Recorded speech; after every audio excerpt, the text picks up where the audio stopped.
Hi everyone. साल दर साल जो इंडिया में इतने सफल स्टार्टअप्स हो रहे हैं, उनके इतने एस्ट्रोनॉमिकल वैल्यूएशंस और बड़े मैमथ फंडिंग राउंड्स को देखकर और भारत में हाल में ही हो रहे ब्लॉकबस्टर आईपीओ की स्प्री को देखते हुए आपके दिमाग में विचार जरूर आया होगा कि कैसा होता यदि इनमें से किसी स्टार्टअप्स जैसे कि ओला, ज़ीरोधा, जोमैटो, नायका के शेयर्स आप भी ओन करते उनकी बम्पर लिस्टिंग के पहले। रेगुलर इन्वेस्टर इन स्टार्टअप्स और मार्केट के दूसरे अनलिस्टेड शेयर्स में कैसे इन्वेस्ट करता है और ऐसी इन्वेस्टिंग रेगुलर स्टॉक एक्सचेंज पर नियमित स्टॉक इन्वेस्टिंग से अलग कैसे है, इन ट्रांजैक्शंस के साथ रिस्क क्या क्या है। आज के इस वीडियो में हम आपको इन्हीं प्रश्नों के जवाब देंगे और इंडिया में अनलिस्टेड शेयर्स में इन्वेस्टिंग से संबंधित सारी जानकारी प्रदान करेंगे और आपकी इन टॉपिक्स पे जितनी भी डाउट्स हो सकती हैं सब क्लियर करेंगे। लेकिन आगे बढ़ने से पहले चैनल को सब्सक्राइब करें और अगर आपने वीडियो को अब तक लाइक नहीं किया है तो प्लीज लाइक भी कर दें, क्योंकि हम आपके लिए इस चैनल पे हर हफ्ते क्वालिटी कंटेंट पोस्ट करते हैं पर्सनल फाइनेंस और इन्वेस्टिंग पे, जिससे कि आप वेल्थ क्रिएट कर सकें।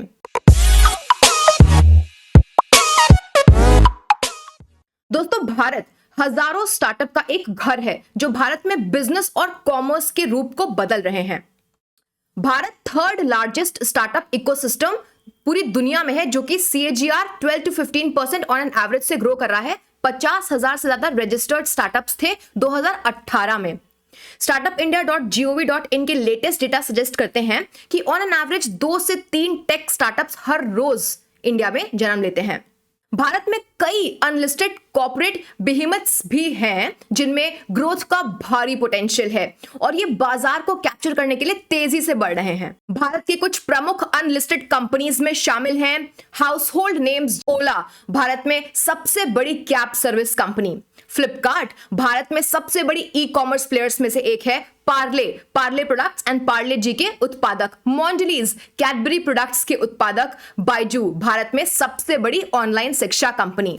नाउ, देश के अनलिस्टेड सेक्टर इंडियन इकोनॉमी का एक बड़ा हिस्सा रिप्रेजेंट करते हैं, जो कि रेगुलर इन्वेस्टर्स को एक्सेस करना बहुत ज्यादा डिफिकल्ट है। लेकिन इन कंपनियों की मांग भी उनके स्ट्रॉन्ग बिजनेस और भारी ग्रोथ पोटेंशियल्स की वजह से बहुत हाई रहती है। तो इस वीडियो में हम देखेंगे कि कैसे आपके और हमारे जैसे रेगुलर इन्वेस्टर्स इन अनलिस्टेड शेयरों में निवेश कर सकते हैं और उनकी विशाल क्षमता, ह्यूज ग्रोथ पोटेंशियल का हम भी एक्सेस कर सकते हैं। तो दोस्तों, एक अनलिस्टेड शेयर क्या होता है? अनलिस्टेड शेयर इन्वेस्टमेंट करने का एक फाइनेंशियल इंस्ट्रूमेंट है जो किसी भी फॉर्मल स्टॉक एक्सचेंज पे उपलब्ध नहीं होता है और इसे खरीदने बेचने के लिए इसे ओवर द काउंटर ट्रेड करना होता है, यानी कि मैनुअल मैचिंग करनी होती है एक्चुअल बायर और एक्चुअल सेलर की। तो BSE, NSE जैसे स्टॉक एक्सचेंज का यूज यहाँ पे इंटरमीडिएरी की तरह नहीं होता है। अनलिस्टेड शेयर में इन्वेस्ट करने की एक बड़ी रिक्वायरमेंट होती है सबसे पहले seller of the unlisted security को ढूंढना। दोस्तों, ऐसे शेयरों के 3 प्रमुख सोर्स होते हैं। पहला, कंपनी के प्रमोटर्स। दूसरा, private investors like PE funds, VCs, angel investors जिनके पास ये शेयर्स हैं। और तीसरा, कंपनी के एम्प्लॉयज जिनके पास स्टॉक ESOPs हैं। नाउ, मुख्य रूप से 5 तरीके यानी कि 5 मैकेनिज्म्स होते हैं जिससे कि एक इन्वेस्टर इन्वेस्ट कर सकता है इनटू दीज अनलिस्टेड शेयर्स। आइए अब इन्हें समझते हैं। सबसे पहला, ऐसे इंटरमीडियरीज और स्टार्टअप्स के थ्रू इन्वेस्ट करना जो अनलिस्टेड इन्वेस्टिंग को फैसिलिटेट करते हैं। बहुत से ऐसे स्टार्टअप्स हैं जो कि करेंटली अनलिस्टेड शेयर्स में इन्वेस्टमेंट करने की सुविधा प्रदान करते हैं। ये इंटरमीडियरीज अनलिस्टेड शेयर्स के बायर्स और सेलर्स को कनेक्ट करने में मदद करते हैं, लेकिन इनकी कुछ स्पेसिफिक रिक्वायरमेंट्स भी होती है, जैसे कि मिनिमम इन्वेस्टमेंट 50,000 का करना ही होगा, क्योंकि ट्रांजैक्शन में रिस्क बहुत हाई होता है और मार्केट में ये शेयर्स काफी इलिक्विड होते हैं। ये इंटरमीडियरीज स्टॉक एक्सचेंज की तरह ट्रांजैक्शंस की गारंटी नहीं लेते और यहाँ पे काफी ज्यादा काउंटर पार्टी रिस्क भी इन्वॉल्व होता है, क्योंकि पेमेंट अपफ्रंट ले ली जाती है, जबकि जो शेयर की डिलीवरी होती है दोस्तों वो T+3 डेज में होती है। दूसरा होता है कंपनी के मौजूदा कर्मचारियों जिनके पास ESOPs है उनसे खरीदना। एक निवेशक उन एम्प्लॉयज को अप्रोच कर सकता है जिनके पास ESOPs हैं। वो इंटरमीडियरीज, ब्रोकर्स के मदद से या खुद ही अप्रोच कर सकता है और एक private sale of shares conduct कर सकता है। इस प्रोसेस में बहुत ज्यादा मोल भाव करने की यानी कि नेगोशिएशन करने की जरूरत पड़ती है, क्योंकि कंपनी की पब्लिक शेयर वैल्यू अवेलेबल ही नहीं है और ये एक डायरेक्ट नेचर का ट्रांजैक्शन है बायर और सेलर के बीच में। तीसरा मैकेनिज्म है प्रमोटर्स से सीधे खरीदना। इस मेथड को निजी प्लेसमेंट या प्राइवेट प्लेसमेंट भी कहा जाता है, जहां पे प्रमोटर्स शेयर की प्राइवेट सेल कंडक्ट करते हैं। इस प्राइवेट सेल प्रोसेस में बहुत से इंटरमीडिएट्स होते हैं, जैसे कि इन्वेस्टमेंट बैंक्स और वेल्थ मैनेजर्स भी शामिल होते हैं। दोस्तों चौथा होता है ऐसे पोर्टफोलियो मैनेजमेंट सर्विसेज और ऑल्टरनेटिव इन्वेस्टमेंट फंड्स की सर्विसेज बाय करना, जो कि खुद इन्वेस्ट करते हैं इन अनलिस्टेड शेयर्स में। ये मेथड बिल्कुल वैसा ही है जैसे लिस्टेड मार्केट के लिए एक म्यूचुअल फंड इन्वेस्टमेंट मैकेनिज्म। यहाँ पे इन्वेस्टर्स पोर्टफोलियो मैनेजर्स और ऑल्टरनेटिव इन्वेस्टमेंट फंड्स में इन्वेस्ट कर सकते हैं, जो कि ऐसे ही अनलिस्टेड शेयर्स में इन्वेस्ट करते हैं और प्रॉक्सी द्वारा ओनर बना जा सकता है अनलिस्टेड शेयर्स का। लेकिन यहाँ सभी निर्णय लेने की जो पावर होती है वो फंड्स के इन्वेस्टमेंट मैनेजर्स के पास होती है, जो कि सभी एक्चुअल ट्रांजैक्शंस करते हैं और आपके और हमारे जैसे एंड इन्वेस्टर्स का कोई डायरेक्ट कंट्रोल होता ही नहीं है इनके डिसीजंस पे। पांचवा मैकेनिज्म है क्राउड फंडिंग प्लेटफॉर्म्स और एंजल फंड्स के थ्रू खरीदना। जैसा फर्स्ट ऑप्शन में देखा था, इंटरमीडिएटरीज और स्टार्टअप्स के माध्यम से इन्वेस्ट करना, इन्वेस्टर्स इस ऑप्शन में अनलिस्टेड कंपनीज खासकर स्टार्टअप्स के शेयर्स बाय कर सकते हैं क्राउड फंडिंग प्लेटफॉर्म और ऑनलाइन एंजल फंड्स के थ्रू। दोस्तों ये तरीका आम जनता को स्टार्टअप इन्वेस्टिंग में एक्सेस अलाउ करता है। इस ऑप्शन में भी मिनिमम इन्वेस्टमेंट साइज होता है, जो कि डिपेंड करता है कंपनी पे और दूसरी कंडीशंस पे।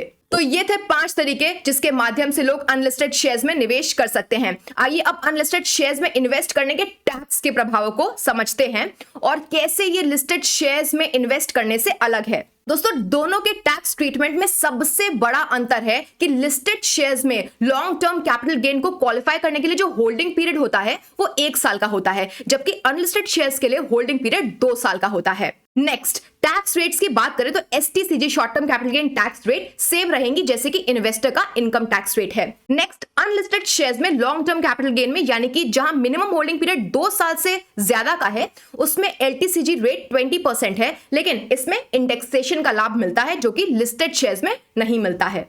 तो दोस्तों हमने ये समझा कि ट्रांजैक्शंस ये वाले काफी नॉन स्टैंडर्ड नेचर के होते हैं, इनमें रिस्क भी बहुत ज्यादा होता है। आइए अब इन्हीं कुछ रिस्क की बात करते हैं। सबसे पहला रिस्क की कैटेगरी में है इलिक्विडिटी रिस्क, क्योंकि ये शेयर स्टॉक एक्सचेंज पे लिस्टेड ही नहीं होते हैं, इनमें एक्टिव ट्रांजैक्शंस बेहद कम होते हैं। कम एक्टिव यूजर्स की वजह से लिक्विडिटी भी कम होती है, जिसके कारण ज्यादा वोलेटिलिटी होती है compare to liquid listed shares. Second है काउंटर पार्टी रिस्क, क्योंकि यहां बायर और सेलर के बीच में सीधा यानी कि डायरेक्ट ट्रांजैक्शन होता है। एक रिस्क हमेशा रहता है कि पेमेंट के हो जाने के बावजूद सेलर जो है शेयर शायद ट्रांसफर ना करे। ऑफ कोर्स जब हम एक एस्टैब्लिश्ड मीडियम जैसे कि स्टॉक एक्सचेंज यूज करते हैं लिस्टेड शेयर्स के केस में, तो ये रिस्क बिल्कुल एलिमिनेट यानी कि खत्म हो जाता है। नेक्स्ट है हमारा वैल्यूएशन रिस्क। यहां कोई स्टैंडर्ड शेयर प्राइस अवेलेबल ही नहीं होता है, जो कि लिस्टेड सिक्योरिटीज में होता है।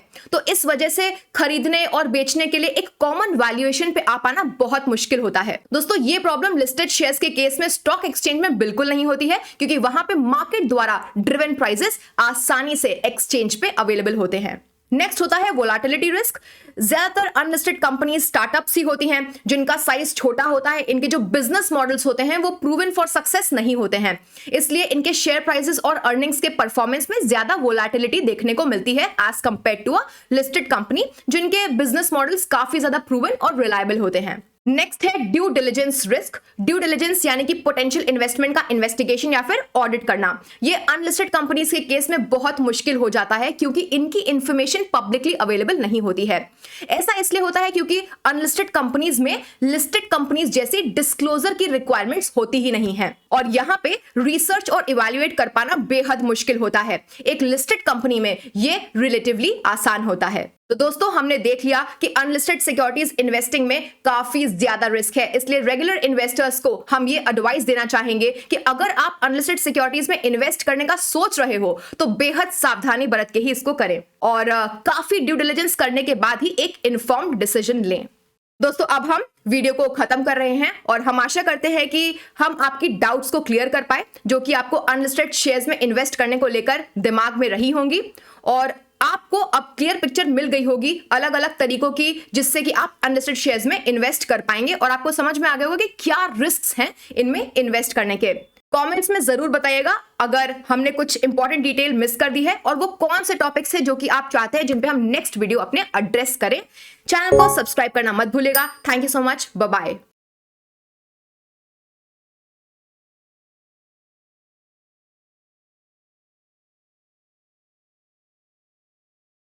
Investment in securities market are subject to market risks. Read all the related documents carefully before investing. Please read the risk disclosure documents carefully before investing in equity shares, derivatives, mutual fund, and or other instruments traded on the stock exchanges.